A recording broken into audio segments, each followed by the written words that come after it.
Bonjour à tous. Normalement, il est censé y avoir une sonnerie qui lance les sessions, enfin une annonce micro qui n'a pas eu lieu. Donc on va commencer, sinon on va prendre trop de retard. De manière liminaire, je voudrais, en mon nom, donc moi je suis de la FRS et je pense au nom des différents intervenants ici, remercier la FMSES pour l'excellent travail qui a été fait. C'est une très très belle conférence et nous en tant que partenaire FRS on est très honorés d'y participer. Donc cette session va porter essentiellement sur les questions hypersoniques. C'est une session technologie, mais en fait c'est une session technologie hypersonique. Donc nous avons trois intervenants qui ont un caractère un peu mixte, puisqu'en fait fonctionnellement nous avons trois industriels. Nous avons un industriel qui a une longue carrière militaire, y compris en Méditerranée, donc qui peut parler de la thématique précise. Il y a une chose qui est extrêmement importante à comprendre, c'est que sur les questions hypersoniques, les personnes qui savent, mais qui ne parlent pas beaucoup, qui parlent peu, ce sont les industriels. Et donc, ça peut paraître étrange d'avoir une table ronde sur un système d'armes qui est un système d'armes qui est perçu par l'opinion comme un système d'armes aussi politique, stratégique, et se retrouver avec trois industriels. Mais c'est parfaitement fondé dans le sens où si vous voulez avoir de la donnée un peu, enfin même plus qu'un peu rigoureuse sur les questions hypersoniques, c'est quasiment les seuls interlocuteurs que vous pouvez avoir. En ce qui me concerne, donc, je suis Stéphane Delory, je travaille à la FRS sur les questions balistiques, antimissiles. Je suis que modérateur, et donc la compétence est à côté de moi.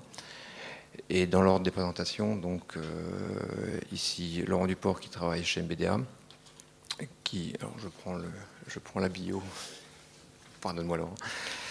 Et donc il a commencé comme ingénieur spécialisé sur les systèmes missiles, donc en particulier sur du solaire, l'antimissile chez Thomson CSF, puis chez Thales, et qui est arrivé chez MBDA en 2015 et qui a pour fonction de directeur business stratégie sur l'ensemble des systèmes missiles. À côté de lui, et donc Laurent va intervenir essentiellement sur la question des effecteurs. Et en fait, vous comprendrez l'articulation entre les différents intervenants sur ma conclusion.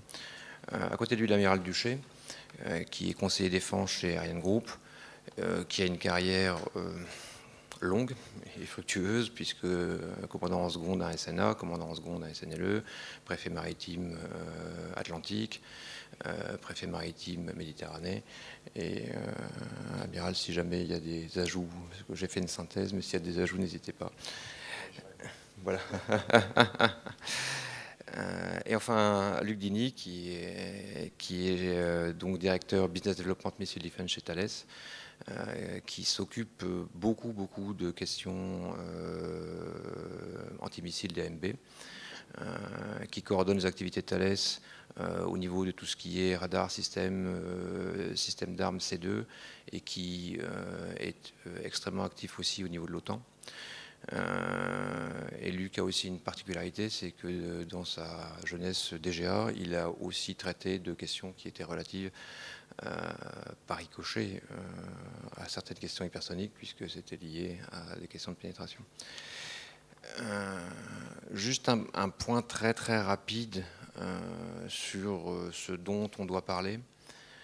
Et en fait, juste comment dire, il y a beaucoup d'idées reçues sur les questions hypersoniques, donc je vais dresser un cadre extrêmement simple qui va être ensuite étayé par notre intervenant. Donc qu'est-ce qu'un système hypersonique? C'est défini comme un système qui a une vitesse supérieure à Mach 5, qui fait l'essentiel de sa trajectoire en atmosphère et qui manœuvre. Il faut noter que plus de Mach 5 en atmosphère, c'est un vrai défi. Donc c'est bien un système d'armes particulier, puisque l'essentiel de la trajectoire en atmosphère distingue le missile hypersonique du missile balistique classique ou du missile balistique à tête manœuvrante, dont la tête peut faire une manœuvre en atmosphère, mais qui va faire une manœuvre qui est courte. le système hypersonique fait une manœuvre dans la durée avec des implications très conséquentes en termes technologiques, mais aussi en termes militaires opérationnels. Il y a 3 grands systèmes, là aussi ça va être développé et explicité. Pour faire très simple, vous avez les systèmes planeurs qui sont mis à poste par un lanceur type lanceur spatial ou missile balistique. Et le planeur, donc la tête en fait, est injecté très rapidement dans l'atmosphère et va faire l'essentiel de la trajectoire par rebond, avec un rebond, 2 rebonds, plusieurs rebonds dans l'atmosphère. C'est ce qu'on appelle les planeurs, qui sont des systèmes jusqu'à présent non propulsés. Vous avez la seconde grande catégorie qui sont ce qu'on appelle les missiles de croisière hypersoniques, ce qui est un petit peu un abus de langage, mais néanmoins, qui sont des missiles aérobies, qui vont être propulsés d'abord mis en vitesse par un booster chimique et ensuite qui vont être propulsés par un superstato-réacteur sur des vitesses, là encore, de l'ordre de Mach 5 plus. Le temps de propulsion est très court, mais déjà beaucoup plus long que le temps de propulsion à isopérimètre d'un système chimique classique. Et vous avez une catégorie particulière qui sont ce qu'on a appelé les aérobalistiques de type Kinjal, qui en fait ont toutes les caractéristiques d'un missile hypersonique, c'est-à-dire que la vitesse, la manœuvrabilité, potentiellement, mais ça reste à discuter, la trajectoire en atmosphère, puisque sur un Kinjal, on n'est pas forcément sur une trajectoire longue en atmosphère, mais les effets sont les mêmes. Donc les effets sont les mêmes, mais les technologies ne sont pas du tout les mêmes. C'est des technologies beaucoup plus matures. Et donc ce sont des systèmes qui ne sont pas en développement, mais qui commencent à être des systèmes achevés, qui ont moins d'avenir probablement sur le long terme que les systèmes de type planeur ou que les systèmes superstato-réacteurs, mais qui sont en l'état actuel des choses une vraie menace et des effecteurs opérationnels. L'intérêt de l'hypersonique, c'est le stress sur les défenses. L'hypersonique a été développé essentiellement dans l'idée... Enfin, non, c'est faux. L'hypersonique a été essentiellement développé initialement pour la manœuvrabilité, mais pas forcément pour pénétrer les défenses. L'évolution des défenses aériennes a fait que l'hypersonique est désormais développé essentiellement pour pénétrer les défenses et offrir de la maniabilité. C'est la grande distinction par rapport aux missiles balistiques traditionnels, en particulier les missiles balistiques de portée courte ou moyenne, qui peuvent être vulnérables à l'interception. Les systèmes hypersoniques le sont beaucoup moins. Et le système hypersonique, du fait de sa capacité de manœuvre, met en danger un nombre de cibles extrêmement important. Et ceci est d'autant plus vrai que la portée du système hypersonique est relativement longue, puisqu'un système hypersonique, un petit système hypersonique, vous êtes 600-700 km. Sur un système un peu plus gros, vous allez monter à 1500, 2000, voire 3000. Et après, vous passez au système stratégique. Sur les systèmes stratégiques, il y a eu beaucoup qui a été dit. Il faut quand même garder en tête, et beaucoup a été dit avec l'avant-garde en particulier, il faut quand même garder en tête qu'un missile balistique traditionnel, MIRV, un missile balistique intercontinental traditionnel, MIRV, n'est pas quelque chose qui s'intercepte très facilement, loin de là. Parallèlement à ça, faire voler en atmosphère sur plusieurs milliers de kilomètres une tête pour atteindre des portées intercontinentales présente un risque de fiabilité important. Et donc la substitution qui est inventée en termes stratégiques du missile hypersonique par rapport au missile balistique, c'est une chose qui peut être discutée. Certes, ça présente une sorte d'avenir, mais le missile balistique intercontinental garde toute sa fonctionnalité, et le fait que les Russes déploient l'avant-garde a une signification, mais n'est pas forcément une signification opérationnelle. Là où par contre vous avez une énorme rupture, c'est sur les portées plus courtes, ce qu'on pourrait appeler les portées opératives, sauf que c'est les portées opératives qui vont, pour simplifier, de 500 à 2000 km ou un peu plus. Et là, vous avez une véritable transformation, dans le sens où vous avez une compression de l'engagement qui est très très forte, puisqu'en fait, par rapport au système d'armes existant, vous avez les systèmes balistiques qui vont être aussi rapides que les systèmes hypersoniques, mais qui, sur ces portées, à nouveau pour simplifier, 500, 2000, sont potentiellement interceptés. Les systèmes hypersoniques sont nettement plus difficiles à intercepter. En l'état, ils ne le sont quasiment pas. Et donc, en termes de pénétration, vous avez un effet qui est supérieur, sachant qu'à côté des armes balistiques qui ont les mêmes vitesses, les seules armes disponibles sont des armes subsoniques ou, dans des cas relativement rares, des armes supersoniques. Mais l'effet d'échelle des armes hypersoniques est tel que vous avez effectivement, sur ces théâtres-là, vous avez une révolution qui s'amorce. Et c'est un problème qui est particulièrement vrai au niveau naval, puisque au niveau naval, le nombre de cibles que vous avez à engager et le résultat opérationnel que vous allez obtenir si vous réussissez à engager la cible est d'une magnitude très supérieure, généralement, là je parle essentiellement en conventionnel bien sûr, à ce qui se passera sur des cibles terrestres qui sont plus nombreuses et plus résilientes.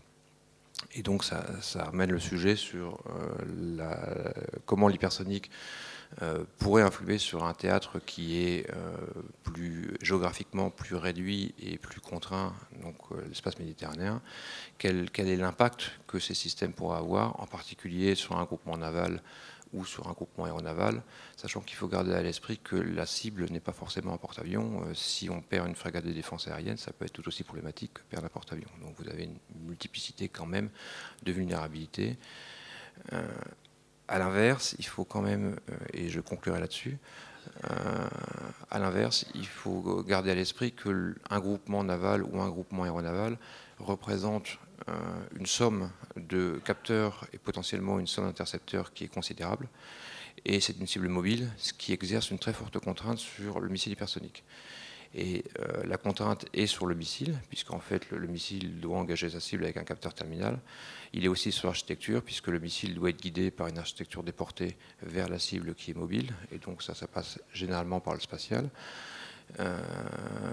Et vous avez, au niveau des capteurs, vous avez une plus grande facilité à traiter une cible qui est limitée par le fait qu'elle doit engager une menace qui est limitée par le fait qu'elle engage une cible mobile. Et donc c'est une problématique extrêmement importante, puisque ça permet de relativiser des questions de vulnérabilité qui existent, qui sont indéniables et qui vont sans doute s'accroître, mais ça met aussi en évidence que du côté de l'hypersonique, il y a aussi des vulnérabilités importantes dont il faut tenir vraiment compte dans la réflexion. Maintenant, Laurent, je te propose de faire la présentation effecteur. Bonjour à tous, merci Stéphane. J'ai l'impression que tu as tout dit déjà sur l'hypersonique, donc on va répéter. On a fait tous les trois quelques planches là, pour vous mettre quelques images et quelques points, mais ça va être de la répétition. Je vais faire ma présentation en 3 parties. Ouais, ça va arriver, je suis sûr qu'il y a des gens... Si on peut commencer par le début, ça m'arrange. Super, merci. Voilà, très bien. Je ferai ça en 3 parties. Quelques bases. Alors, je m'excuse déjà par rapport pour les experts. Vous allez considérer ces bases comme des banalités, mais comme je ne sais pas quel est le niveau de connaissance du domaine de l'auditoire, on va commencer par quelques bases qui sont là. Deuxièmement, un rapide panorama de ce qui se fait dans le monde. Et vous verrez que c'est quand même pas un sport de masse, l'hypersonique. Et un troisième point, plutôt sur les enjeux pour la défense et pourquoi en fait il faut considérer sérieusement ces menaces hypersoniques. Bon, Stéphane l'a dit, la définition de l'hypervelocity, c'est au-dessus de Mach 5. Alors pour ceux qui préfèrent les mètres par seconde ou les kilomètres heure, c'est écrit sur la planche. Donc voilà. S'il vous plaît, utilisez les Mach pour ce qui vole dans l'atmosphère. C'est relatif à la vitesse du son, donc des gens qui ont tendance à utiliser des Mach pour des choses qui ne sont pas dans l'atmosphère, ça n'a pas tellement de sens, donc utilisons des mètres par seconde dans ce domaine-là. Donc c'est au-dessus de Mach 5, vous entendrez parler de Mach 10, certains parlent de Mach 20, restons raisonnables. Entre 5 et 10, il y a plein de choses qui se font, au-delà de ça, ça devient plus compliqué. Il y a une vraie raison à ça. Pourquoi Mach 5 ? C'est en soi arbitraire. Hein. Pourquoi pas 4 ? Pourquoi pas 5 ? 6, 7 voilà. En fait, il y a des vrais phénomènes physiques qui commencent à être différents autour de Mach 5 dans l'atmosphère.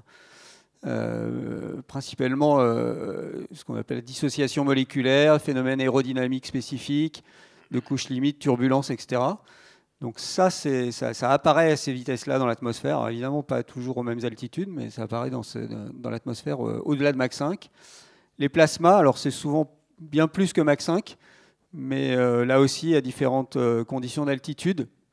Phénomène assez complexe dans leur formation et avec des effets qui peuvent être, je vais dire, soit masquer l'objet pour des radars, soit au contraire le rendre plus visible. Donc c'est quand même un phénomène qu'on essaie de traiter très sérieusement parce que ça a un impact fort sur les défenses. Mais ça a aussi un gros inconvénient pour le vecteur hypersonique lui-même, c'est que ça peut le couper de toute communication avec le monde extérieur. Et vous verrez que ça peut être un sujet. Et puis, le dernier point que j'ai mentionné, c'est les températures extrêmes et les enjeux sur les matériaux. Ça, c'est un vrai sujet. Voler très longtemps à très haute vitesse dans l'atmosphère, ça chauffe. Mais là, pour le coup, ça chauffe vraiment beaucoup. Et ça, c'est un sujet qu'on partage beaucoup avec Ariane Group. Autour des matériaux, c'est vraiment un gros sujet. Alors, finalement, Mach 5, et Stéphane l'a rappelé, enfin, en tout cas, ces vitesses extrêmes, c'est déjà des vitesses qu'on connaissait dans le domaine des missiles balistiques, par exemple. Alors, principalement hors atmosphère. Les phénomènes de rentrée, c'est des choses qu'on connaît aussi dans le domaine spatial. Et finalement, en fait, ça porte assez mal son nom parce que c'est pas la vitesse qui pose problème. La vitesse, enfin, les missiles balistiques, c'est pas une chose qui est facile à traiter quand on est côté de la défense. Mais là, c'est pas vraiment ça la nouveauté. C'est que cette vitesse, elle est combinée à une forte manœuvrabilité, en fait. Donc une durée très longue dans l'atmosphère, des trajectoires relativement basses qui posent des problèmes de détection à longue portée, et surtout une grande manœuvrabilité. Et vous verrez, je reviendrai là-dessus, sur les problèmes que ça peut poser. Les deux grandes familles évoquées par Stéphane, donc les planeurs hypersoniques, en anglais Hypersonic Glide Vehicle, donc qui, comme leur nom l'indique, ne sont pas propulsés, hein, donc ils sont mis en œuvre par un missile balistique, un booster si on veut, et donc ils vont rentrer dans l'atmosphère et là faire des rebonds, planer, des manœuvres évidemment dans le plan vertical et dans le plan horizontal. Les missiles de croisière hypersoniques, donc là propulsés tout le long de leur trajectoire, en général un booster pour les amener à une vitesse suffisante, et là un superstato-réacteur qui prend le relais pour les emmener au-delà de Mach 5. Il y a quelques dessins qui sont à droite, mais je reviendrai. Je crois que l'amiral, vous avez des dessins qui sont bien plus explicites que moi. En tout cas, la grosse différence, c'est que ça monte beaucoup moins haut qu'un missile balistique, et c'est intentionnel. L'idée, c'est de sortir ou de présenter un problème pour les défenses antimissiles balistiques qui ont été conçues pour ces trajectoires très haute altitude, etc., donc avec des radars longue portée, des satellites, etc. Donc là, ça change vraiment la donne pour ces objets qui vont rester à très basse altitude, enfin très basse, relativement basse altitude.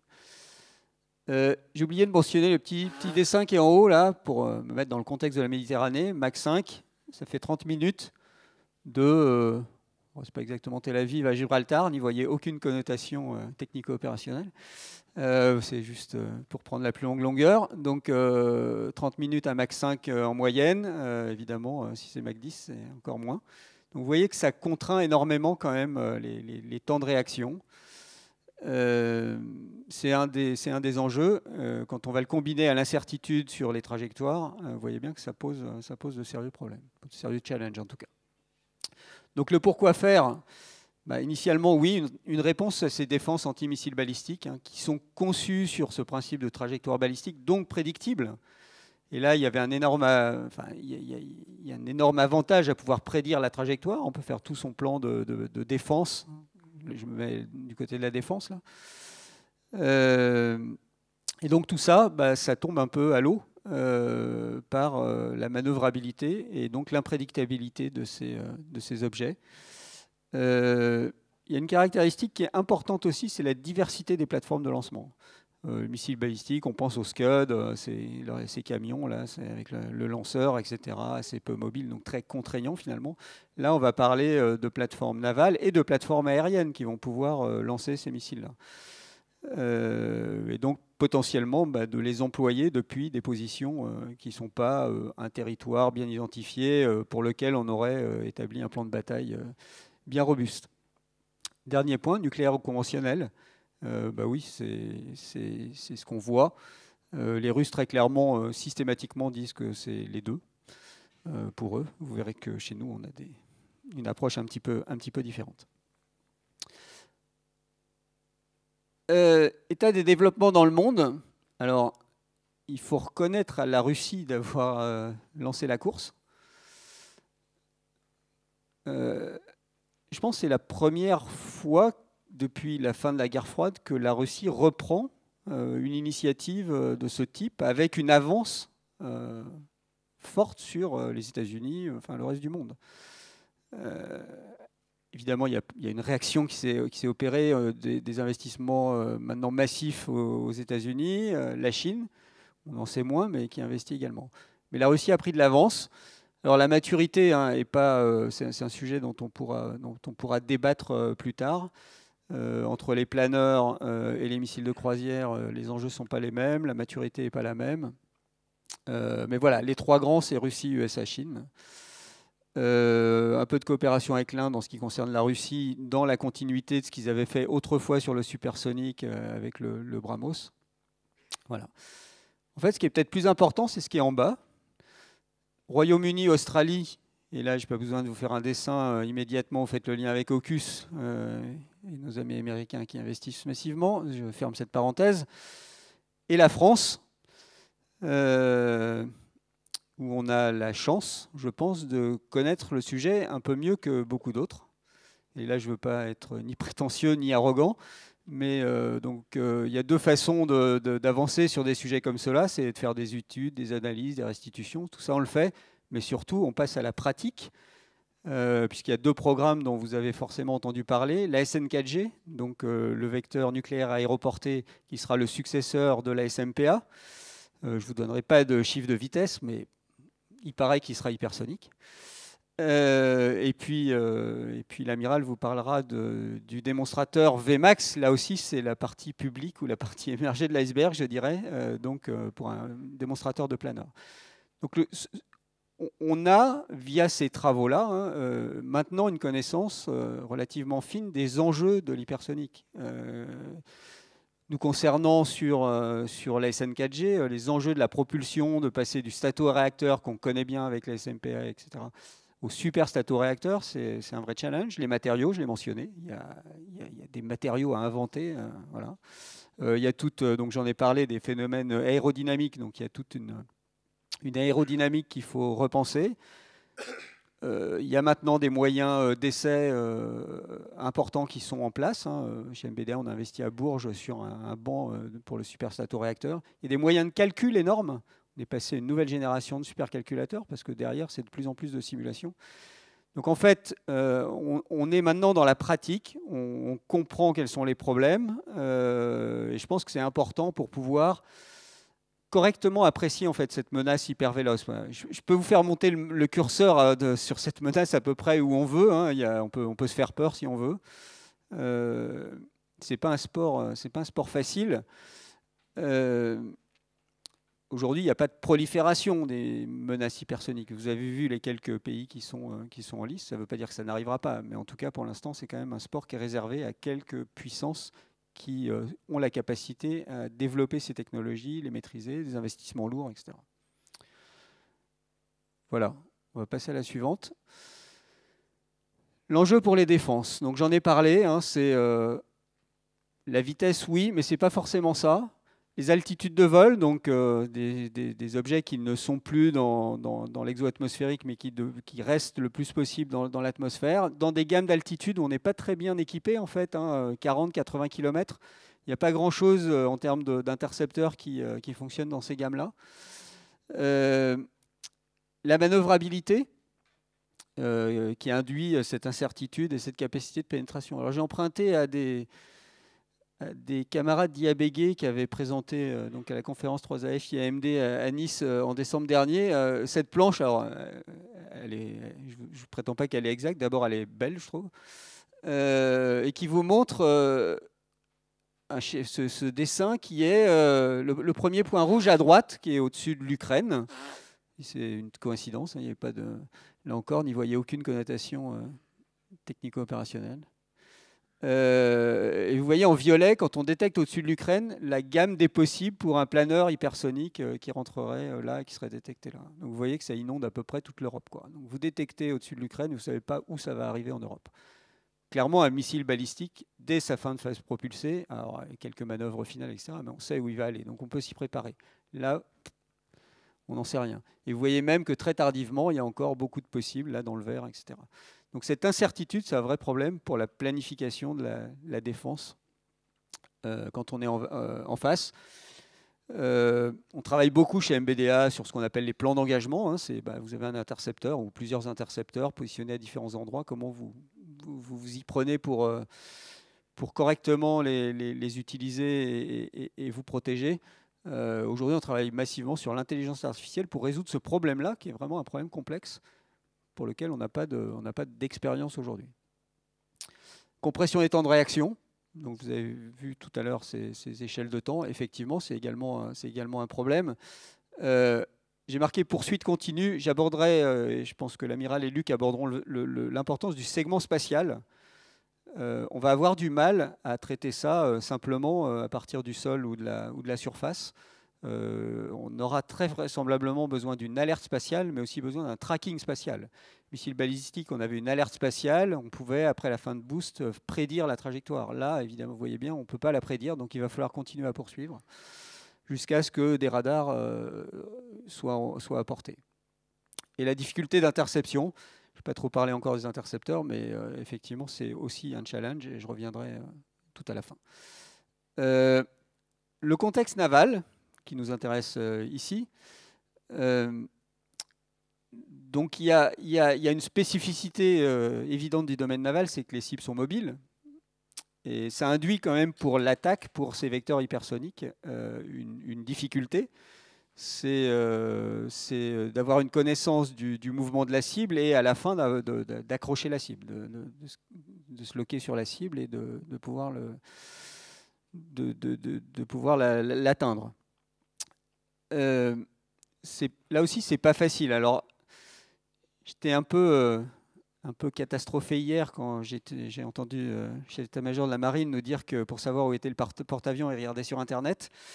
Ça ne va pas nous arranger, ça. La chaîne d'engagement est quand même relativement complexe et on pense qu'une partie du problème est justement pour l'attaque à savoir où sont les cibles et en tout cas en temps réel où elles se déplacent.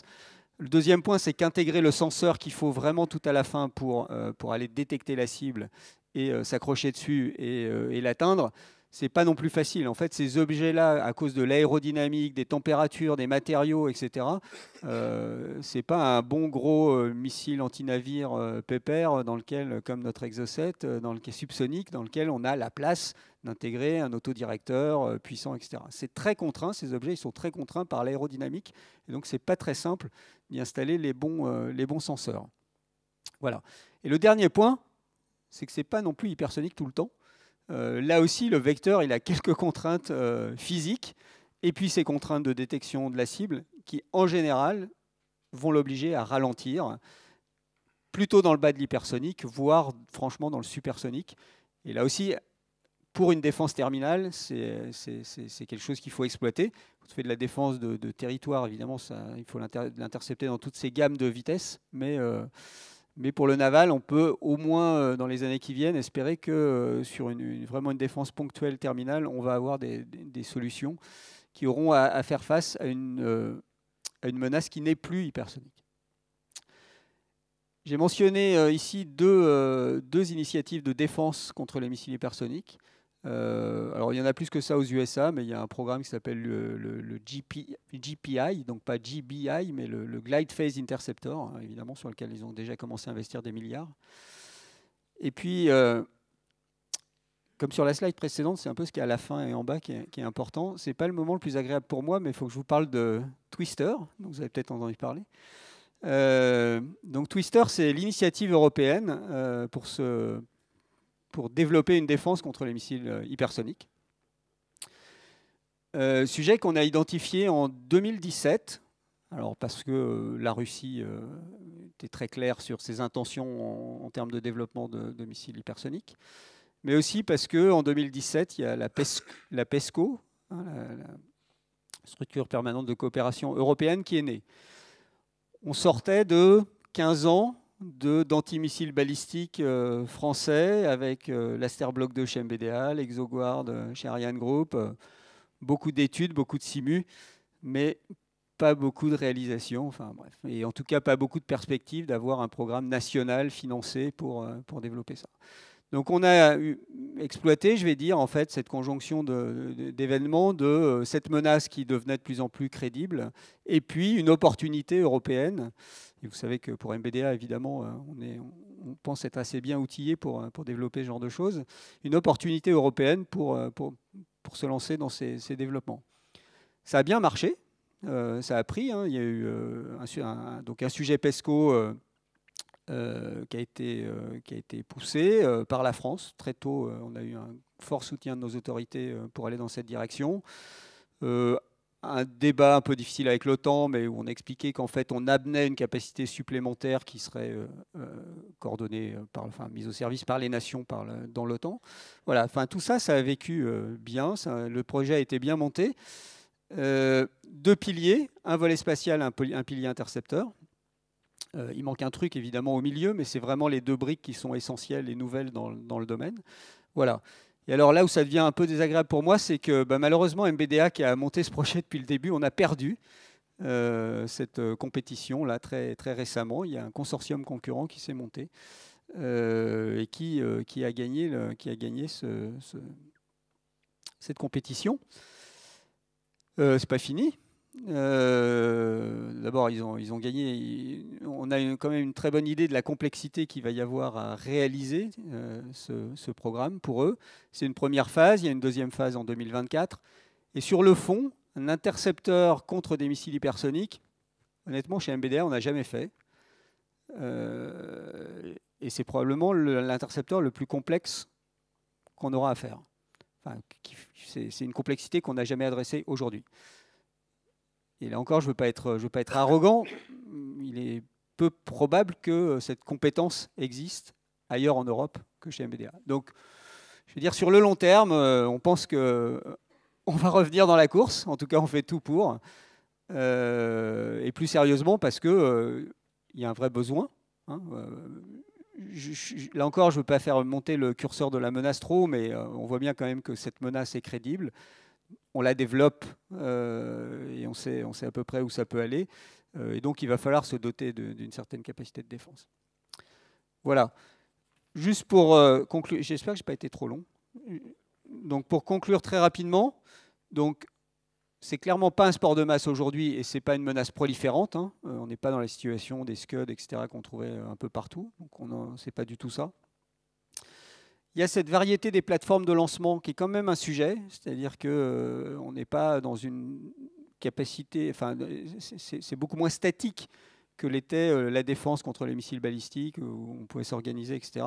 Et donc, ça a une application potentielle dans le domaine naval et dans le domaine de la Méditerranée. On n'a pas de pays riverain, je veux dire, qui aujourd'hui soit crédible dans le développement de menaces hypersoniques, mais un conflit qui dégénérerait et se rendrait en Méditerranée, on n'est pas à l'abri de voir ce genre de menaces utilisées dans ce cadre-là. Voilà ce que je voulais vous dire, et puis j'espère qu'on aura beaucoup de questions, et je passe la parole à l'amiral.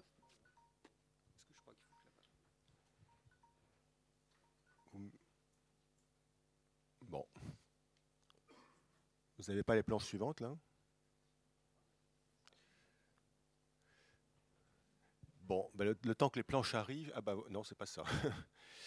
Je vais faire un peu de marteau-thérapie, parce que finalement, avec ce que vient de dire Laurent, on a 99% de ce qu'il a dit, je peux le dire à peu près de la même façon. Donc je vais travailler un peu en delta pour compléter par 2 ou 3 points. Évidemment, il a expliqué qu'il y avait plusieurs types de missiles hypersoniques. Je vais revenir un peu dessus pour que vous compreniez bien les enjeux que ça représente. Nous, chez Ariane Group, notre savoir-faire historique, c'est le missile balistique, depuis le début. Hein. Donc les missiles des SNLE en particulier, qui s'appelle aujourd'hui le M51. Et quand on fait du missile balistique, on fait donc du canon, si vous voulez, et donc on travaille tout le temps sur la cuirasse de l'autre. Et donc en travaillant sur la cuirasse, on fait de la défense antimissile balistique et on fait de la veille. Et c'est parce qu'on a fait de la défense antimissile balistique et de la veille qu'on a vu apparaître dans le monde, ce qu'a présenté Laurent, cette prolifération d'abord chez les Russes et les Chinois, puis chez les Américains, de ces nouveaux missiles hypersoniques, qu'ils soient scramjet ou planeurs. Et comme par hasard, ce sont les puissances nucléaires qui sont les premières à être parties là-dedans. Et pourquoi ? Bien d'abord parce que la balistique, elles savent faire. Et la deuxième raison, c'est ce qu'a évoqué Laurent, c'est que le vrai enjeu, c'est les matériaux permettant de rentrer dans l'atmosphère à des vitesses à des températures extrêmement fortes. Soit peu de temps très très chaud, soit plus longtemps, un peu moins chaud, mais quand même très chaud. Et ça, ce sont des matériaux que seules les puissances nucléaires aujourd'hui maîtrisent en fin de compte. Donc, alors, pour revenir sur les trois types de missiles, parce qu'en fait, finalement, la courbe verte, donc le missile balistique classique, il y en a qui savent faire plus court, qui ne sont pas des puissances nucléaires. Je pense à une puissance qui commence par un I et qui n'est pas très loin de la mer Rouge. Ils savent faire avec des portées de 300-400 km en balistique. Et avec, au bout, pas forcément au bout, ce qu'on appelle une ogive qui peut manœuvrer. C'est-à-dire une ogive qui, quand elle rentre dans l'atmosphère, grâce à des petites ailettes ou autres, peut manœuvrer au dernier moment, ce qui est assez redoutable pour les défenses. Mais comme l'a dit Laurent, la particularité du tir balistique, c'est que si on a une bonne alerte avancée et qu'on est capable, avec des radars, de bien trajectographier le début du tir, on est capable de savoir, grosso modo, où le missile va arriver, enfin, où la tête va arriver. C'est prédictible. Et donc, on peut alerter les défenses, même si à la fin ça bouge, elles savent quand même où ça va arriver. Au pire, on peut même évacuer l'endroit où on se trouve, enfin, où ça risque d'arriver, si on n'a pas les moyens de défendre le site où le missile va arriver. Donc ça, retenez bien, c'est aussi finalement de l'hypersonique, et on peut l'avoir en conventionnel, aussi bien qu'en nucléaire, et on peut l'avoir à courte portée, aussi bien qu'à portée intercontinentale, avec une prédictibilité sur la trajectoire. La courbe rouge, c'est ce que fait MBDA, c'est de l'endo-atmosphérique, c'est donc le scramjet, c'est ce que font aussi d'une certaine manière les Américains, et il y a très très peu de pays au monde qui savent maîtriser cette technologie. Et nous, on a toute une filière, enfin MBDA, c'est à eux de dire ça, mais ils ont toute une filière d'excellence en la matière qui est assez unique, je pense, à part les Américains, il n'y a pas d'équivalent au monde. Et le bleu, c'est ce que nous, on développe avec VMAX. Alors le bleu, c'est le planeur hypersonique. Le schéma est un peu trompeur parce qu'en fait, les apogées ne sont pas du tout de même nature. L'apogée verte peut être énorme. L'apogée bleue, c'est 100-150 km. Pas plus, parce que l'idée, ce n'est pas de rester dans l'atmosphère, dans l'espace, pardon, c'est de très rapidement, assez rapidement, réinjecter dans les couches hautes de l'atmosphère, autour de 40-50 km, un objet qui a une finesse relative, pour un aviateur, c'est une finesse de 2,5 à peu près, pas beaucoup. Mais donc en fait, c'est une ogive avec un méplat, ou en tout cas qui est plutôt plate, et avec éventuellement des petites ailettes qui lui permettent, en rentrant dans l'atmosphère, de rebondir, de planer, et surtout, et retenez bien ça, de changer d'azimut. C'est-à-dire que si vous vous mettez dans le plan vertical, dès que vous êtes dans l'atmosphère, rien ne vous empêche de changer d'azimut. Si bien que si vous avez détecté le départ du missile en bleu, et que vous vous dites qu'il va arriver naturellement sur un point comme la courbe verte, vous vous plantez complètement parce que rien n'empêche, dans le programme du planeur, de le faire changer d'azimut. C'est d'ailleurs pareil pour la courbe rouge. Et donc c'est ça qui change tout. C'est le fait qu'on ne sait pas où ça arrive. Et ça va avoir des conséquences très importantes en matière de défense, comme vous pouvez l'imaginer, et donc d'arsenalisation de l'espace, j'y viendrai en finale, parce que pour savoir où ça va arriver, il va bien falloir regarder par en haut où ça va. Alors qu'on n'en avait pas besoin finalement pour la courbe verte. Vous suivez jusque-là ? C'est important d'avoir bien compris les trois. Ce que ça apporte comme révolution, c'est le fait qu'on ne sait plus où ça arrive. Et que pour la défense antimissile, ça devient un problème assez majeur. Alors, quelles applications ? Bon, quel programme ? Je ne reviens pas, Laurent en a parlé. Ce qu'il faut retenir, c'est parti chez les Américains, chez les Russes et les Chinois. Pas pour les mêmes raisons, je vais y revenir. Les Américains rattrapent avec 7 programmes comme ils savent faire en parallèle, 2 dans l'US Air Force, 2 dans l'US Navy, 2 dans l'US Army, enfin, etc. Il y en a même un dans l'US Marine Corps. Et puis, il y a d'autres pays qui commencent à s'y mettre, mais qui sont encore loin du compte. Et en Europe, pour être clair, il y a la France et peut-être le Royaume-Uni, mais on n'a pas beaucoup d'informations sur la question pour l'instant. Chinois et Russes ne sont pas partis dans ces armes-là avec les mêmes raisons. ce que je vous dis, c'est un peu une hypothèse, enfin en tout cas une analyse que je fais, mais qui est, je pense, assez partagée. Les Russes, en fait, leur grande, et on en a beaucoup parlé hier et aujourd'hui, leur principale préoccupation, c'est de rester à parité en matière de puissance nucléaire avec les Américains.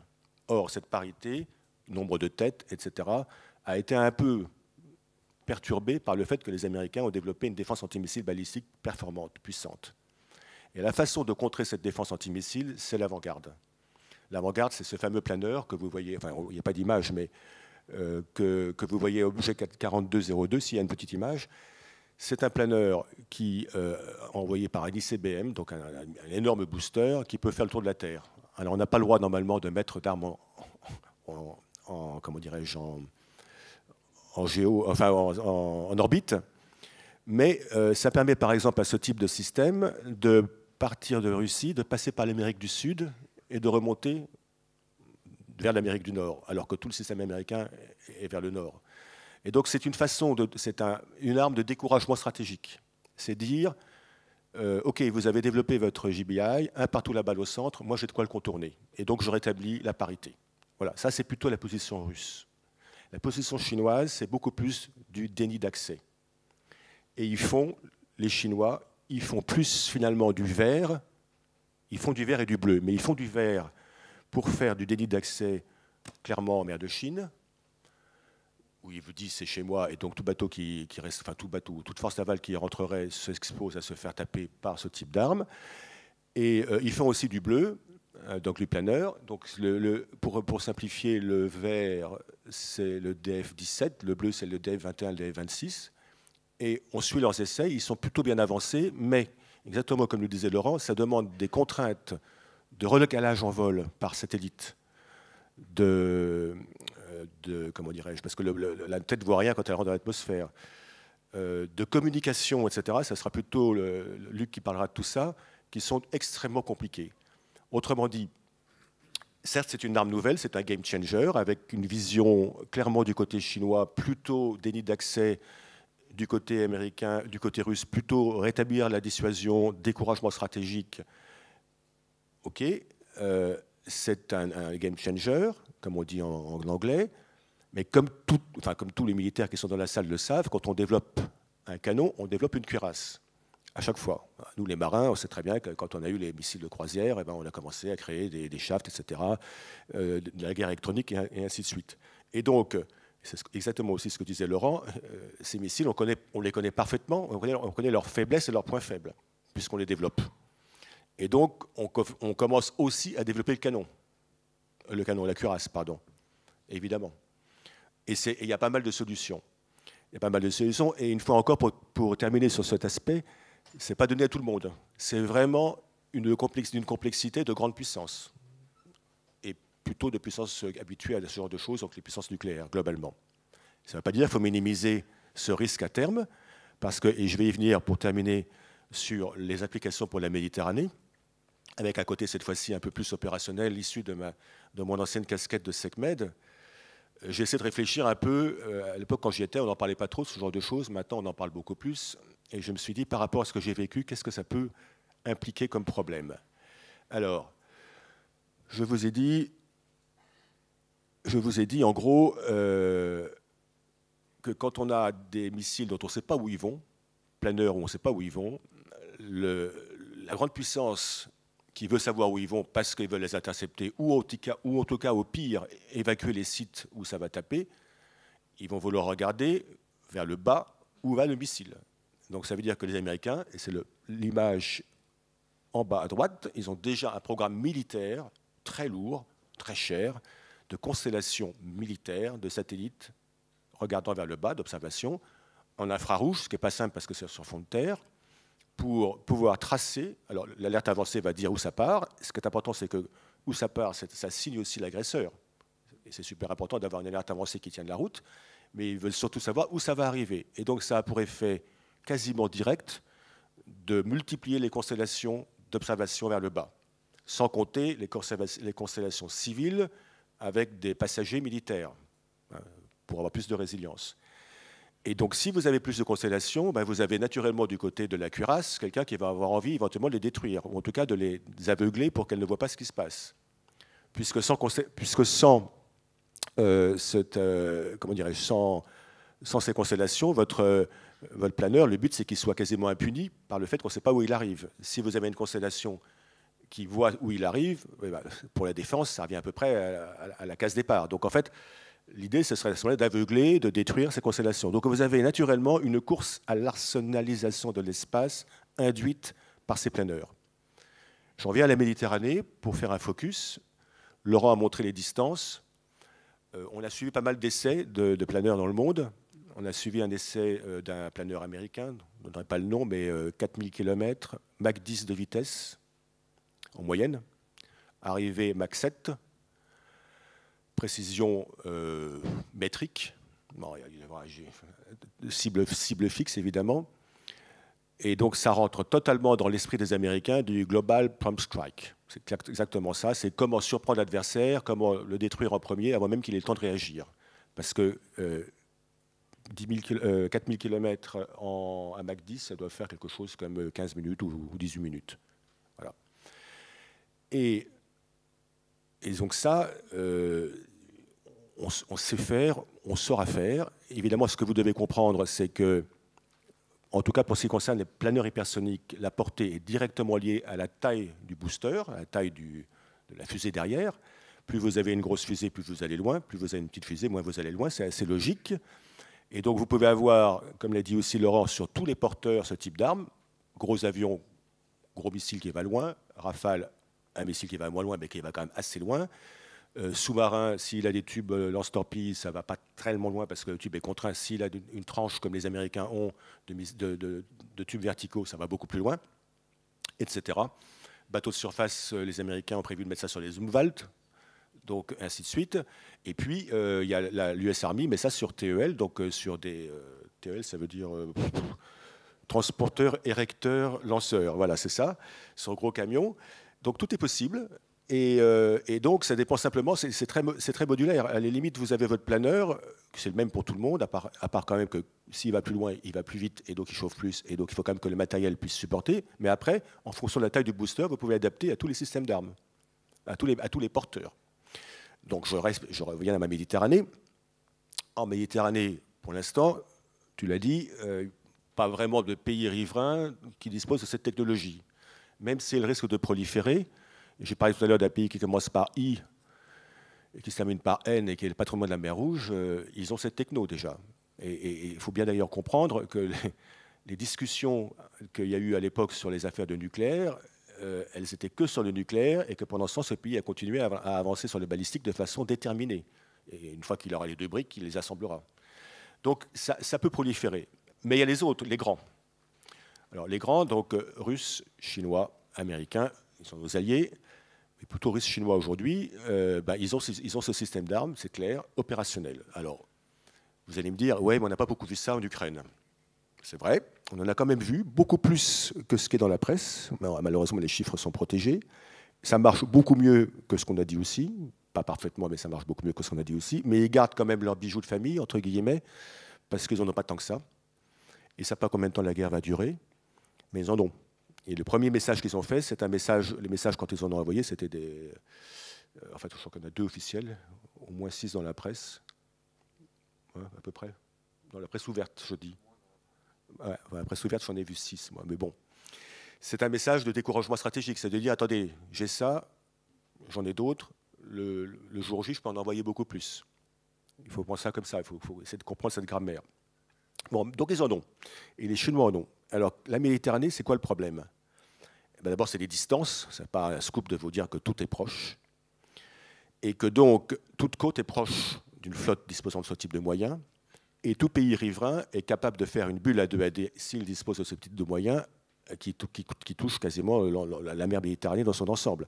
Si je prends Toulon par rapport à la côte nord africaine, c'est un jour de mer, c'est à peu près 1000 km. Vous avez sur la côte sud française une bulle à 2AD avec ce type d'arme, vous interdisez à tout le monde d'arriver, et inversement. Donc tout est proche. Une fois qu'on a dit ça, on revient à notre tir sur une flotte quelle qu'elle soit, très compliquée pour les raisons de relocalage en vol, mais encore plus compliquée en Méditerranée en raison de la densité assez importante, voire très importante, de bateaux qui s'y trouvent. Que ce soit les bateaux de guerre, il y a une densité de bateaux de guerre à peu près unique au monde par kilomètre carré maritime, et il y a une densité de bâtiments de surface, l'amiral Vendier parlait hier de 25% du commerce mondial, pour une mer qui fait 0,9% de la surface du globe, considérable. Donc pour éviter les dégâts collatéraux, pour éviter de taper sur le porte-conteneur qui est passé par là et qui ne demandait rien à personne, les moyens de localisation par satellite vont être absolument essentiels. Absolument essentiels. En Méditerranée, si vous voulez, par rapport au reste du monde, par rapport à un autre théâtre qu'on suit de près, par exemple l'océan Pacifique ouest, pardon. Par rapport à ces zones-là qui sont des gros vides, la complexité de la mise en œuvre de ces armes va être décuplée. Ça veut dire qu'elles ne le seront pas, ça veut dire qu'il y aura peut-être des erreurs d'appréciation, des dégâts collatéraux, mais si on est un pays raisonnable, le segment spatial va avoir une importance en Méditerranée décuplée par rapport aux autres endroits. C'est ça que j'interprète, moi, en tant qu'ancien SecMed, par rapport à ce que j'ai vécu dans mes 3 ans à Toulon, avec l'arrivée de ce type d'armes. Et pour comprendre ces affaires de segment spatial, je pense que nul mieux que Luc va pouvoir développer un peu ça. Et on reprendra la question tout à l'heure globalement. Hein. Merci beaucoup. J'espère que l'exposé que je vais faire ne détrompera pas tes attentes et celles de l'auditoire. J'ai préparé quelques planches, au fond, pour développer le débat sous l'angle de la problématique de défense par rapport à la menace hypersonique, mais aussi vis-à-vis des menaces qui sont des menaces complémentaires. Alors, je ne vais pas donner des leçons de tactique à un parterre où il y a de nombreux opérationnels.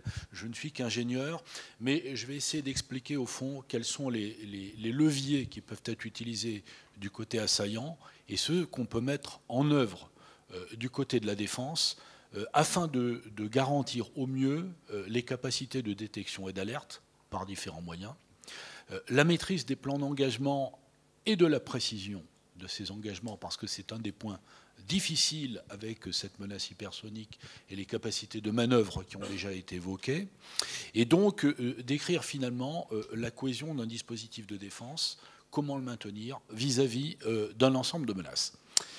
Alors, ma présentation donc, va passer très rapidement sur le sujet menace qui a déjà été développé très largement. Je vais parler donc des aspects disruptifs pesant sur la chaîne d'alerte et d'engagement, qui est vraiment le cœur du sujet, et je terminerai par quelques mots sur les axes de coopération. Alors, sur ce diagramme que vous voyez, qui est assez dense, vous avez à l'horizontale une échelle de vitesse. Le nombre de Mach, alors pour ce qui évolue dans l'atmosphère, ce que rappelait Laurent, et en vertical, vous avez les échelles d'altitude. Donc ce que l'on observe aujourd'hui, au fond, c'est qu'il y a un certain nombre de menaces qui occupent ce diagramme, et on voit une progression du côté droit du diagramme par une extension des vitesses, de par l'arrivée de ces menaces hypersoniques, avec un certain étagement en altitude, c'est-à-dire qu'on n'est pas uniquement confronté à des menaces balistiques qui vont suivre des trajectoires qui traversent l'espace, mais on a effectivement un domaine d'évolution qui est un domaine d'évolution dans la haute atmosphère, donc qui crée des problèmes du côté de l'attaque, comme ça a été expliqué, parce que ce sont des technologies qu'il faut mettre au point, et en même temps du côté de la défense. Pourquoi ? Parce que ces systèmes-là peuvent exploiter en quelque sorte un couloir de pénétration qui se situe entre le domaine spatial exo-atmosphérique exploité jusqu'à présent par les systèmes antimissiles, notamment américains, par exemple, SM-3, GBI, qui était cité également par Laurent, et inversement par les systèmes de défense antimissiles et aériens, dont les plafonds varient grosso modo entre 20 et 30 km d'altitude. Et aller au-delà, ça demande effectivement de la vitesse d'interception, donc de la poudre, du poids. Et quand on veut de la manœuvrabilité, ça devient assez compliqué. Donc le challenge est là. Il ne faut pas oublier l'autre bout du spectre, et c'est ce sur quoi je vais insister aussi, c'est-à-dire les effets de saturation par des menaces qui sont subsoniques et plus basse altitude, qui vont solliciter également les défenses. Et donc, la combinaison des deux effets peut poser des problèmes, et c'est là où il faut chercher à améliorer les systèmes et les solutions également. Alors, quelques mots sur les effets récents. On a constaté sur un certain nombre de zones d'opération la mise en œuvre de moyens très différents, des drones, des missiles de croisière avec une certaine synchronisation, l'utilisation de drones également contre des systèmes solaires et l'utilisation de missiles balistiques manœuvrants. Donc avec la recherche d'une certaine précision à l'impact et transformant aussi le contexte stratégique, puisque au fond les missiles balistiques étaient jusqu'à présent l'apanage d'une utilisation contre des sites, on va dire, d'intérêt stratégique.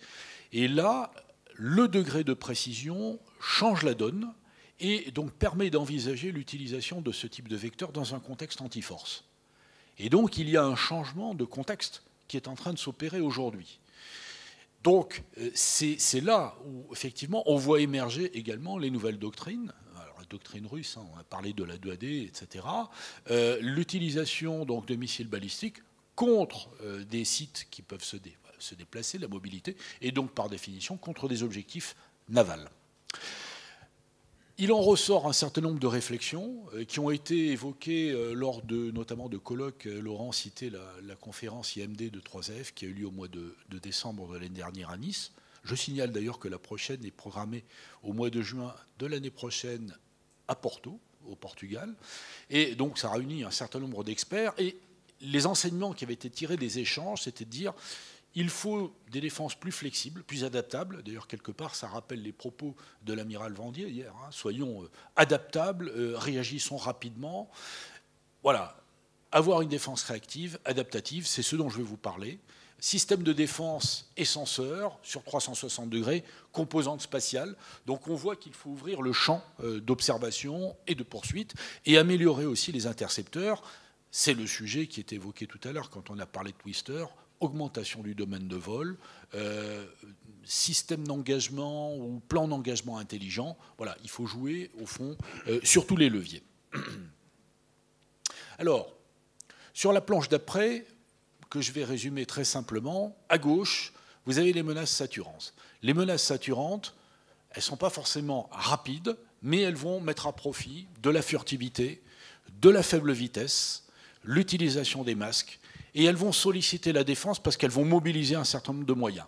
Pas seulement les effecteurs, ce n'est pas seulement la saturation des effecteurs dont il est question, mais c'est également la saturation des senseurs, c'est-à-dire mobiliser les capacités de poursuite de façon à dégrader dégrader les couvertures, dégrader la précision, ce qui peut justement profiter à la menace qui est au centre, la menace hypersonique, qui, elle, va jouer de la vitesse, jouer de profil de vol également, donc retarder la détection. C'est la raison même des altitudes de vol dont il était question tout à l'heure. Plutôt que d'aller chercher des apogées à 1500 km et rentrer à très haute vitesse, on cherche à évoluer à des altitudes intermédiaires pour évoluer sous l'horizon le plus longtemps possible.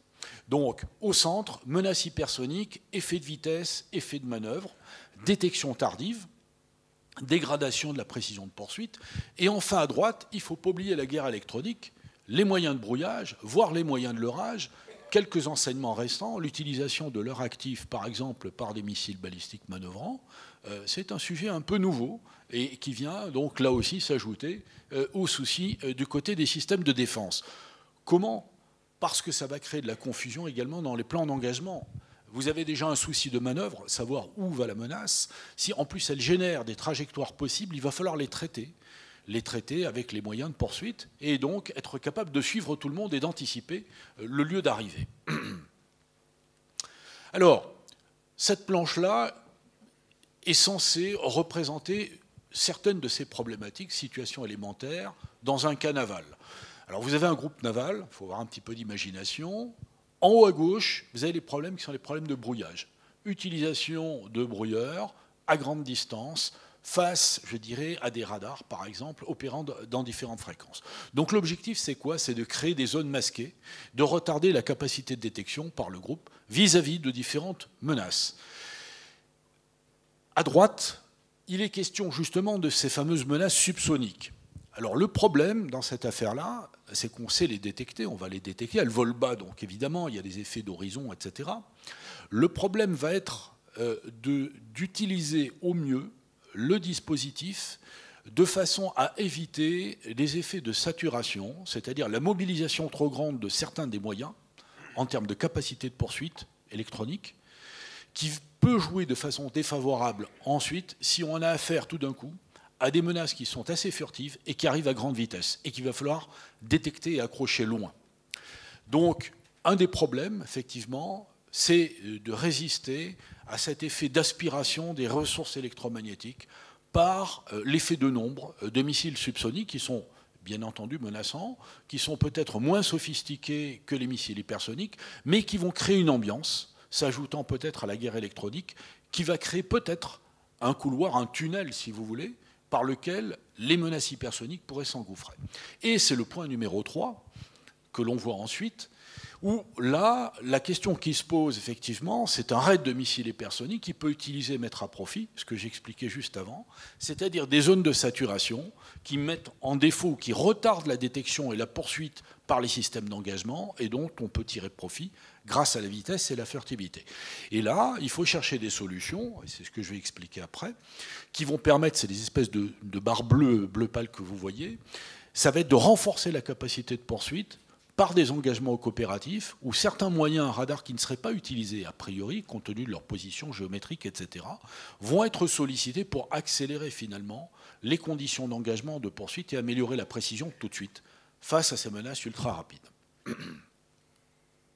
Donc, problème, détection dans une ambiance de guerre électronique, recherche de capacités de poursuite multifréquence, multiangulaire. Problème de saturation, comment gérer au mieux et répartir les ressources entre les différents moyens du dispositif pour éviter qu'on crée des trous dans la cuirasse par lesquels, effectivement, les missiles rapides vont s'engouffrer. Tout ça doit être fait en temps réel. Et comment, dernier point, gérer, cette fois, non pas seulement répartir, mais concentrer au moment voulu la capacité de poursuite en accélérant le tempo. Alors évidemment, tout cela ne met pas en scène tous les moyens, je vais y revenir après. Et par exemple, la capacité de détection précoce par des moyens spatiaux, pas seulement détection, mais capacité de poursuite, qui permet d'entretenir en permanence le pistage avec un degré de précision suffisant. Bien sûr, l'utilisation de ces moyens diffère aussi selon les menaces. Faire un tracking de planeur hypersonique, ce n'est pas la même chose qu'un missile balistique manœuvrant, etc. Les altitudes ne sont pas les mêmes. Poursuivre un missile balistique manœuvrant depuis l'espace ou un planeur, ce ne sont pas les mêmes signatures, ce ne sont pas les mêmes problèmes de contraste. Je n'ai pas le temps de rentrer dans ce débat. J'essaie juste de vous faire approcher, si vous voulez, la complexité du sujet, mais également la façon de le résoudre. Donc, alors...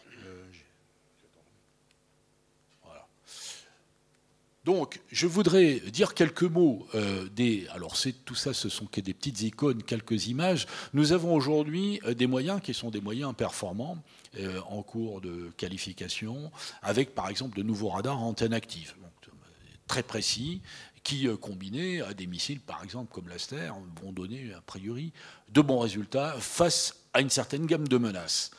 Toujours est-il qu'il faut réfléchir à l'extension de portée, au renforcement du dispositif. Donc il y a les moyens spatiaux, alors géostationnaires, constellations, qui ont été évoqués précédemment.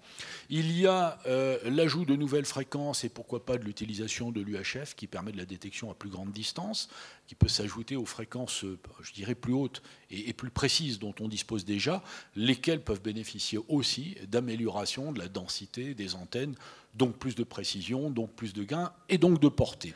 Du côté intercepteur, ça a été évoqué, ouverture du domaine, plus de manœuvrabilité, capacité anti-hypersonique, donc ce sont des sujets comme le projet Twister dont il était question.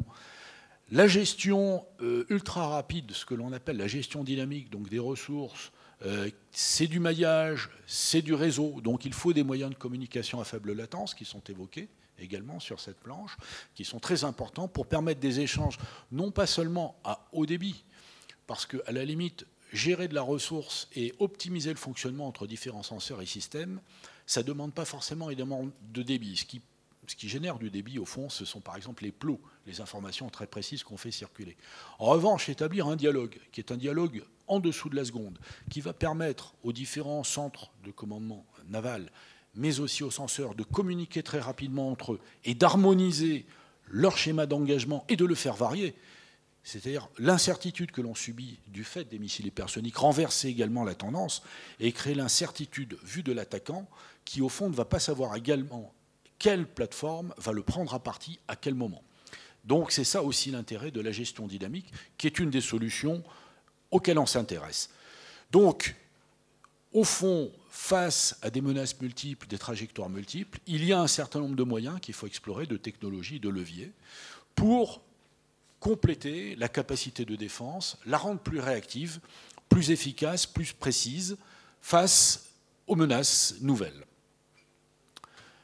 Je vais terminer par un mot sur la coopération. Je voudrais citer quelques travaux qui ont été menés depuis 2017 à l'OTAN, qui sont des travaux menés entre industriels, sur des financements de l'ACT, sur des concepts justement de fonctionnement en réseau ultra rapide, de multisenseurs, à la fois pour des plateformes terrestres, navales. Ça a réuni plus d'une trentaine d'industriels, une bonne quinzaine de pays. Et on a jeté les bases de concepts, justement, de mode de fonctionnement avec partage de données, partage de ressources entre les systèmes d'armes. Voilà, donc j'en termine avec cette intervention, juste pour rappeler que, au fond, on a à faire face à des risques de menaces qui vont exploiter un domaine de vitesse et de manœuvrabilité, mais qui exploitent également la furtivité, les effets de masquage et les effets de basse vitesse et de saturation. Face à ça, nous avons des technologies que l'on peut perfectionner.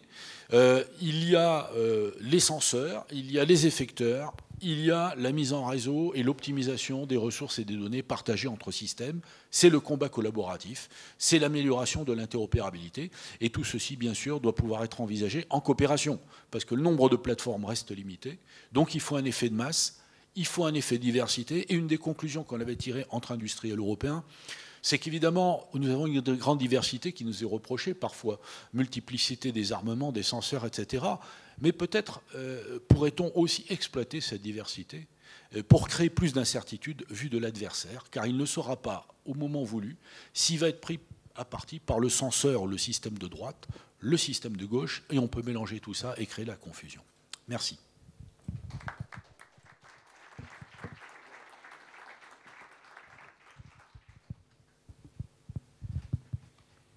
Donc,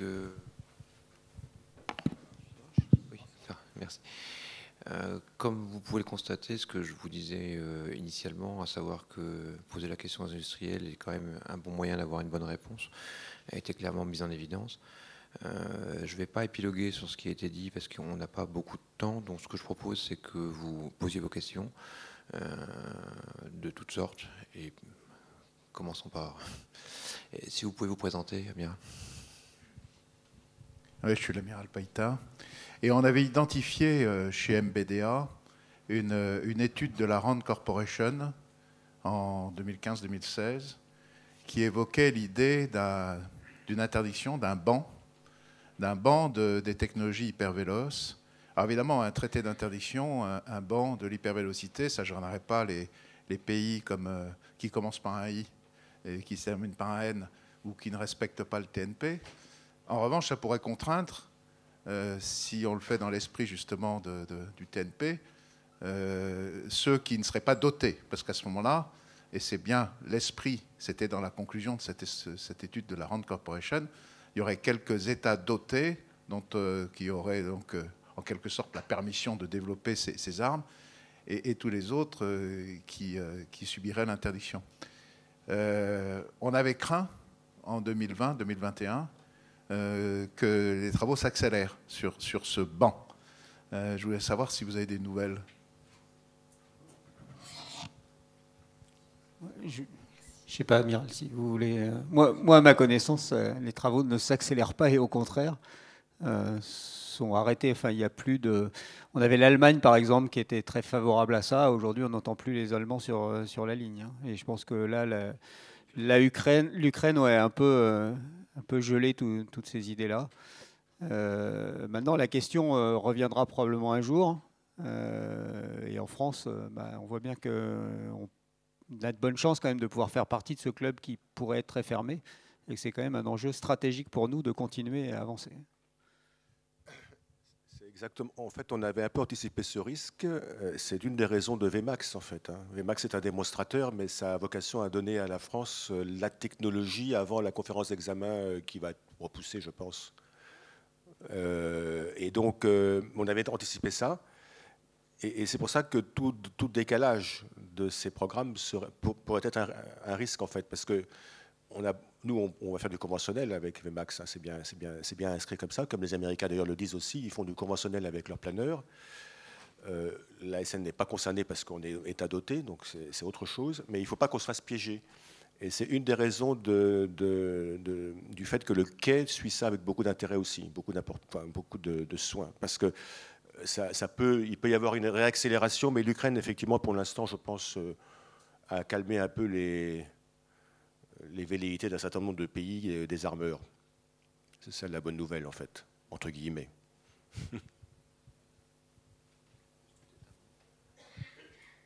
Au niveau de la société civile, on a noté quand même une relative érosion de cette thématique qui était très très prégnante effectivement il y a quelques années.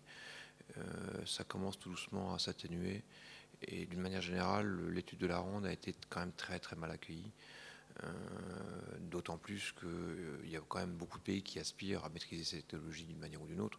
Et donc la vision de la ronde a été vraiment très très très très mal accueillie. A priori, en l'état, le problème ne se pose plus réellement. Et comme souligné, je pense qu'il ne se posera plus avant longtemps.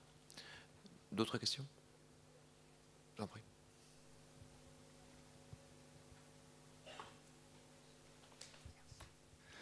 Bonjour, Malcolm Léon à Naval Group. Merci déjà pour vos 4 présentations. Moi, j'avais une question sur un sujet qui a été rapidement abordé par 2 d'entre vous sur les systèmes de recalage et de guidage. Si on prend le Tsircon russe, à ma connaissance, qui avait été fait pour devenir un missile anti-navire hypersonique, qu'en est-il si j'ai bien tout compris, du phénomène de plasma qui se forme autour du vecteur et pour tout ce qui est système de communication et recalage, en particulier sur une cible maritime mobile, que ce soit en Méditerranée, surtout en Méditerranée, d'après ce que j'ai cru comprendre, ou même dans le Pacifique Ouest. Merci. Je crois que c'est pour moi.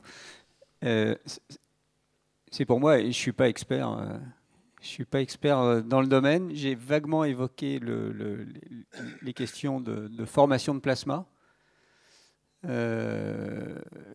C'est un domaine qui est quand même, qui est de mon point de vue assez mal maîtrisé, en tout cas de ce que j'en vois, qui est assez mal maîtrisé, à la fois sur les conditions dans lesquelles ça se forme, quelle vitesse, quelles altitudes, quelles conditions atmosphériques, et en plus quel type de plasma se forme. C'est-à-dire,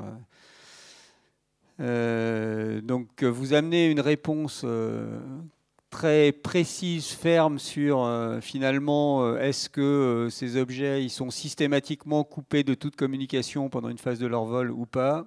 Je ne sais pas vous le dire. Moi, je pense que ça fait partie de ces études et qu'ils essaient de s'en prémunir.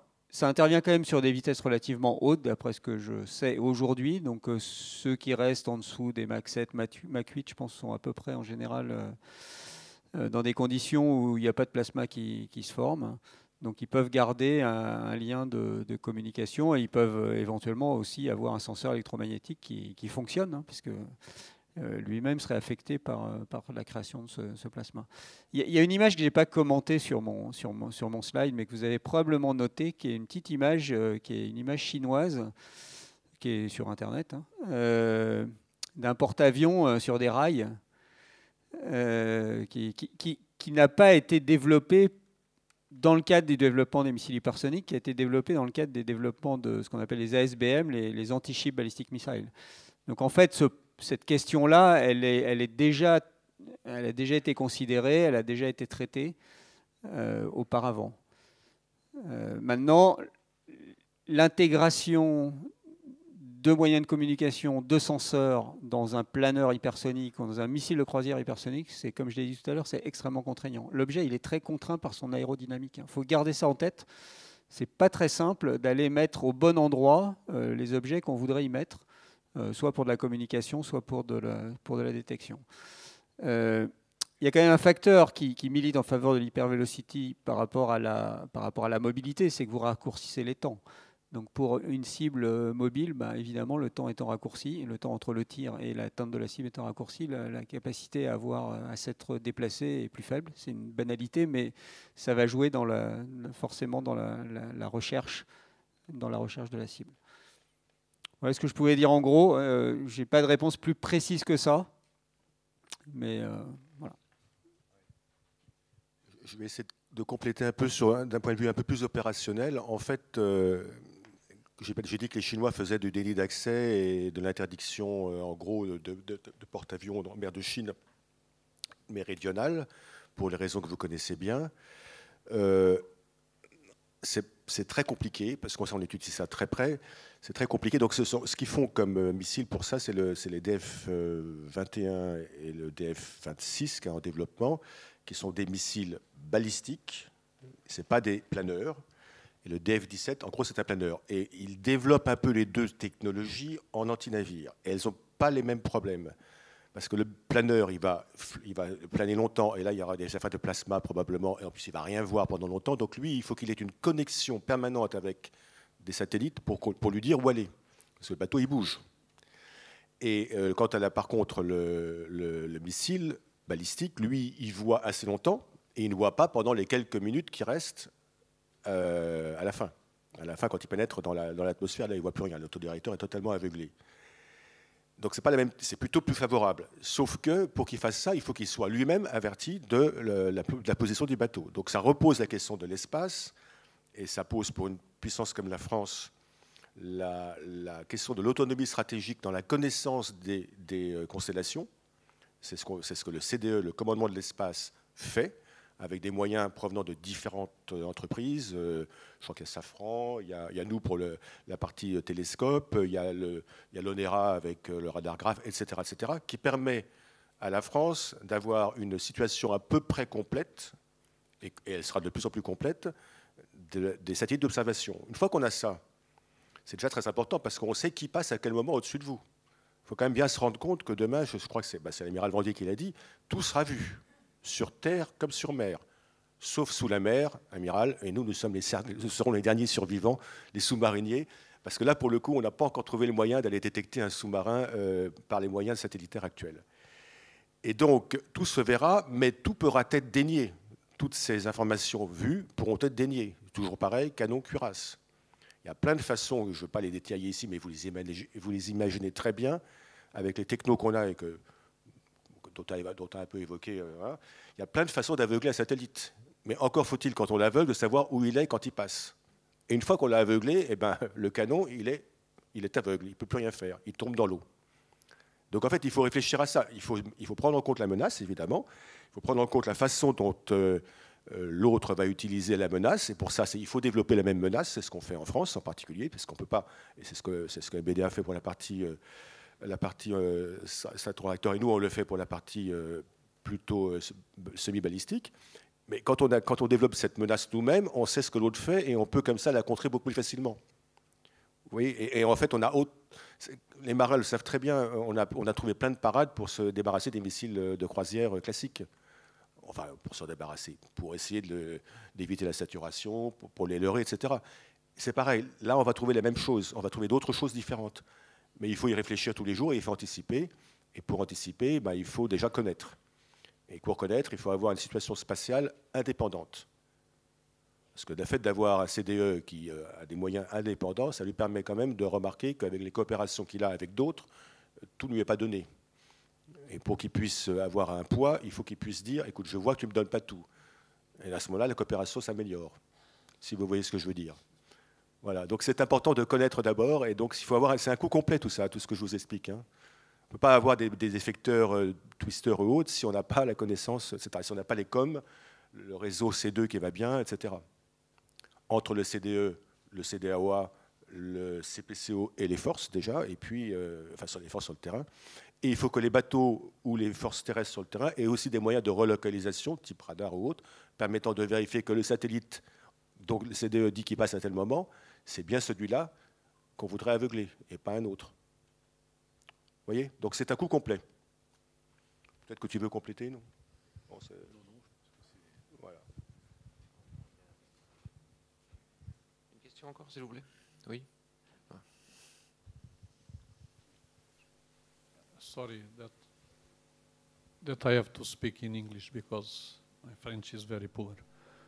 I understand French, but thank you. At inside the atmosphere, at hypersonic speeds, this is a ionic field that develops around the missile, which makes a radar inside the missile very difficult to work. So, as you said, they had to have third targeting from a satellite or another system. Why we don't jam the communications protocols? Perhaps is an easier way to avoid this kind of things, because, or to understand what kind of protocols they use to direct missiles. And then we'll have some kind of alert if these protocols are kept in our area. And this is perhaps a key point for this kind of new defenses we have to make it. I am not a technician about that, but it is possible or not.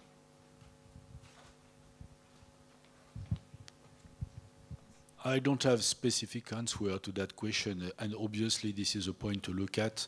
And just like Admiral said before, it has to be considered in a holistic approach. It's a global approach to counter the threat. Look at what can be done together with the communication by satellites, if we can jam, if we can blind, and so on. That's a complex question.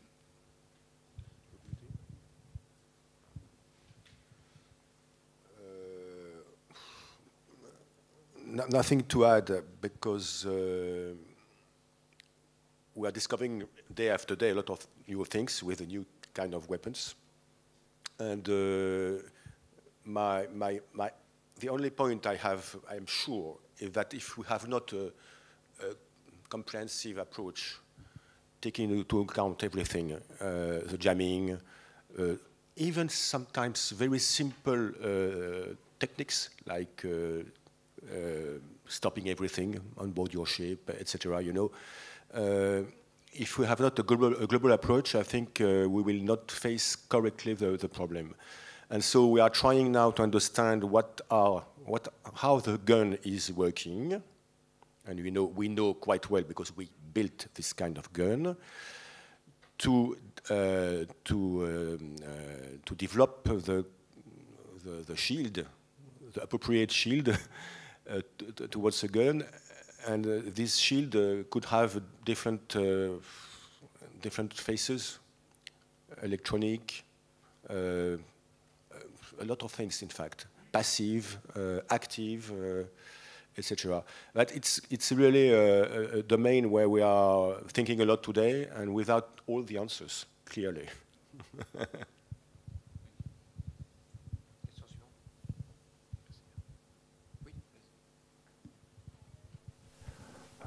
Oui, s'il vous plaît. Il y a une question juste avant vous. La personne avait levé. Merci aux 4 panélistes. Cédric Chotaille, je suis le commandant adjoint de FR Marfort ici à Toulon. J'ai une question pour rentrer un peu plus précisément dans le système de défense hard-kill. Je comprends, d'après ce qui a été présenté là, qu'on privilégierait, côté national ou côté européen, une défense de zones locales autour de la force. J'avais compris quand j'étais aux États-Unis que les Américains considéraient que la phase la plus vulnérable d'un système hypervéloce, des planeurs, c'était la phase planée, justement, qui demande donc une approche un peu plus lointaine. Je voudrais avoir votre éclairage sur ce point de vue. Est-ce qu'il vaut mieux se défendre au plus près ou au plus loin ? Moi, je vais faire une réponse bateau. Le plus près, c'est toujours le mieux, évidemment, parce qu'on va avoir une menace qu'on va arrêter, qu'on va stopper beaucoup plus loin. Maintenant, il faut y aller. Enfin, vous avez vu les vitesses qui sont en jeu. Vous prenez toute la chaîne depuis la détection que vous allez avoir de votre menace La construction d'une stratégie d'engagement, sachant ses manœuvres, l'imprédictabilité, etc., et le temps qu'il va falloir un intercepteur, si on parle de hard kill, pour aller rejoindre un point d'interception, il y a un vrai challenge. Hein. Enfin, on peut faire des simples calculs assez basiques en mettant des vitesses et des temps. Je peux vous dire que ça génère immédiatement... si on veut, par exemple, intercepter quelque chose qui est à peu près à 100 km de son objectif, c'est extrêmement contraignant sur toute la chaîne de défense, quoi. Et je parle que de 100 km, quoi. Ce qui est typiquement la fin de la phase d'un glider qui va faire plusieurs centaines, voire 1000 km. Donc, oui, c'est souhaitable. Maintenant, voilà. Alors, sauf que je parle juste des planeurs, hein, pas des scramjets sur lesquels je ne suis pas du tout compétent pour répondre, mais sur les planeurs, il faut voir que l'altitude des planeurs, elle est redoutable pour les défenses, pour les intercepteurs, parce que, comme l'expliquait très bien Laurent tout à l'heure, elle est exactement dans un domaine où les missiles exo-atmosphériques ne marchent pas, le SM-3, et les missiles en dos ne montent pas assez haut. C'est pour ça qu'il faut voir cette courbe bleue là qu'on avait tout à l'heure. Ça passe dans les altitudes qui sont très emmerdantes. Alors, les Américains prétendent que le THAAD fonctionne là-dedans. On n'en est pas du tout convaincu. Enfin, en tout cas, je pense que Thalès pourra répondre, mais on n'est pas du tout convaincu. Donc, pour l'instant, il n'y a pas d'intercepteur correct pour intercepter à 40-50 km, parce qu'il n'y a pas assez d'air pour qu'un comment dirais-je, un missile en dos fonctionne bien. Et donc, en fait, et puis les missiles exo ne sont pas faits pour ça non plus. Donc, c'est quand même très, très compliqué. Donc, la meilleure façon d'intercepter, mais c'est compliqué, c'est effectivement la phase de départ. Mais là, il faut être bien placé, il faut savoir où il va partir. Si ça part de mer, il faut être tout près du bateau et se dépêcher de le dégommer avant qu'il ait pris une vitesse trop importante. Si possible, il faut le prendre idéalement, le plus proche est le mieux, évidemment. Mais c'est très compliqué quand même d'intercepter un planeur. Les Américains, ils le disent parce qu'eux, ils prétendent que le THAAD fonctionne. Ils voudraient bien le vendre, je pense, pour ça. Nous, on pense que ce n'est pas forcément si vrai que ça, voilà, en clair. Oui, je voudrais juste rajouter une chose concernant le THAAD. Les Américains, c'est intéressant de garder la mémoire de l'histoire des systèmes antibalistiques sur les 30-40 dernières années. Dans les années 80, les Américains ont lancé un grand programme de développement antimissile, qui était le programme SDI, avec deux objectifs qui étaient à l'époque l'interception cinétique dans l'espace. Je mets de côté les super lasers, les armes à énergie dirigée, je reste sur du classique. Donc les intercepteurs de la classe GBI, ce qui a donné le SM-3, etc. Donc il faut intercepter au-dessus de l'atmosphère, là où ça ne frotte plus, là où on a de la manœuvrabilité. Bon. Et puis, il y avait un autre projet, qui était un projet d'intercepteur endo-atmosphérique. Tout ceci visait à l'époque les missiles intercontinentaux soviétiques. Ce n'était pas seulement les Scud. Ça se voulait intercepter des missiles longue portée, donc très grande vitesse. Bon, le résultat de tout ça, c'est qu'ils ont bien développé effectivement des intercepteurs exo-atmosphériques. Voilà. Ils ont développé une espèce de missile hybride, intercepteur hybride, qui est le THAAD, qui se voulait pouvoir intercepter quand même un peu dans l'atmosphère, mais en allant d'abord en exo-atmosphérique et en redescendant. Donc en évitant de manœuvrer trop fort dans l'atmosphère, parce que c'était ça qui conduisait à un super dimensionnement en termes de propulsion à poudre, et ça faisait des intercepteurs trop lourds avec des rayons d'action trop faibles. Donc ça ne marchait pas vis-à-vis de missiles intercontinentaux. Je termine par les Russes, pour regarder, je dirais, de l'autre côté de l'affaire. Les Russes ont été confrontés à un missile qui les a un peu terrorisés, c'était le Pershing 2, à l'époque du traité INF. Le Pershing 2 est un missile balistique à capacité de manœuvre, guidage terminal, ECP inférieur à 30 mètres. Leur problème, c'était de voir leurs installations stratégiques, leurs silos et leurs nœuds C2 stratégiques tapés par ce genre de missile. Qu'est-ce qu'ils ont fait? Ils ont développé un intercepteur endo-atmosphérique qui s'appelle le Gazelle, avec une charge nucléaire parce qu'ils n'étaient pas capables de taper, je dirais, de faire l'interception cinétique, mais par contre, c'était chargé de poudre.